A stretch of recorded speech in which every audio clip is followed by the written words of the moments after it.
Firstly, I am going to open Excel, Microsoft Excel software. Here you can see the data I have already added. That is sampling period, which is ranges from 2011 to 2018. Then the type of land, which is reclaimed, active mine area, unreclaimed, and natural soil.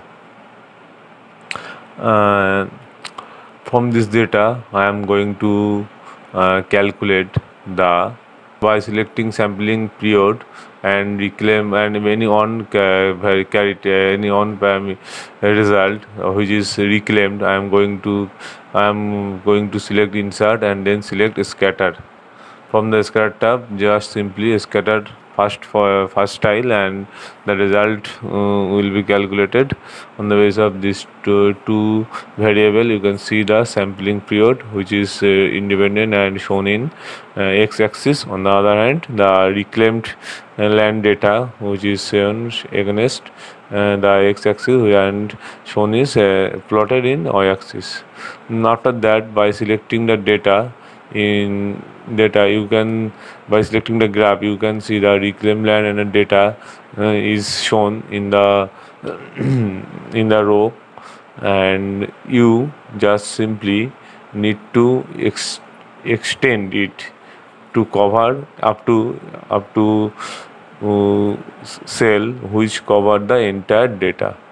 Here, after the selecting or expanding the data, you can see the other variables has been added to the graph. Here you need to modify the graph. For this purpose, you need to select the y-axis, which is data, and by seeing the highest value and lowest value, you need to select and prepare the scale of y-axis. This is very much crucial for any kind of scatter plot. By double clicking it, I am going to open format axis, and from axis options you can see the minimum and maximum is maximum value is given, which is given in auto mode. And by seeing the actual data, I am going to fixed it the minimum value from 2.38. You can see that 2.38 is the lowest value, 2.35, sorry, 2.35, the lowest value is 2.36, and the highest value I am going to fix, that is 2 point mm, 2 point, that is 3, up to 2.9 is the highest value, and I am given 2, then okay. And here you can see the scatter plot is uniformly distributed from very adequately, and I am going to select 2.95. Here you can see the values has been uniformly and adequately distributed throughout the graph, and this is which is quite better from the previous value. And from the in the same way, select the x-axis and select the fixed minimum and maximum number. Here I am selecting it. You can see the value ranges from 2010 to 2018. Then you can remove the lines, and you can remove the series. Then by selecting the data, you can rename the series.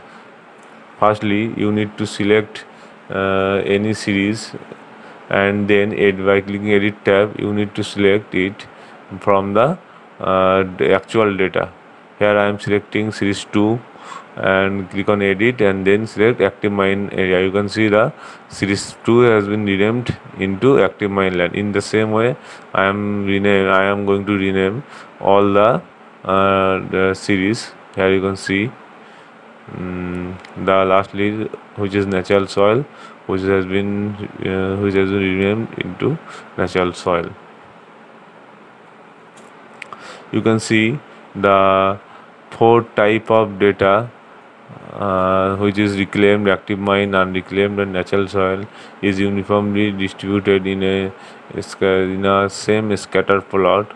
Here you can apply any kind of further modification and any kind of further uh, model. Here I am going to select any data, and to add trend line, just right click in and add trend line, and from the trend line menu you can select it to polynomial, and order is 6 5. It is your choice, you need to select based on your available data. Here I am keep the polynomial order is 3 or 2. Then click on close. In the same way, here we have you can see the uh, train line has been added for the active mine data, and by selecting another data you can add train line, and in the same way select polynomial and order 3.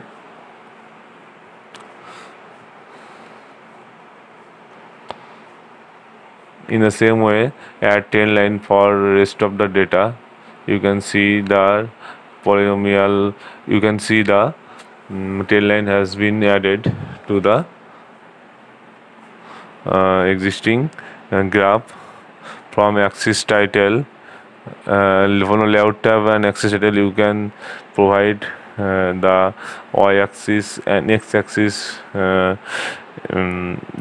data name. First in the y-axis, in the x-axis you can see the data is sampling period, and the other hand on y-axis you need to provide the data name, which is particle density. The particle density, the graph is being prepared on the basis of particle density data.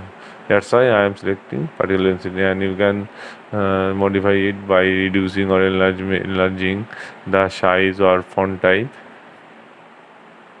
Here I am doing it. You can see. You may modify it as your choices and wishes, which is quite easier. Now you can see the now click on design and select your visual design. Here I am going to select the third one. Here you can see the graph is quite good looking after completion of all kind of edit.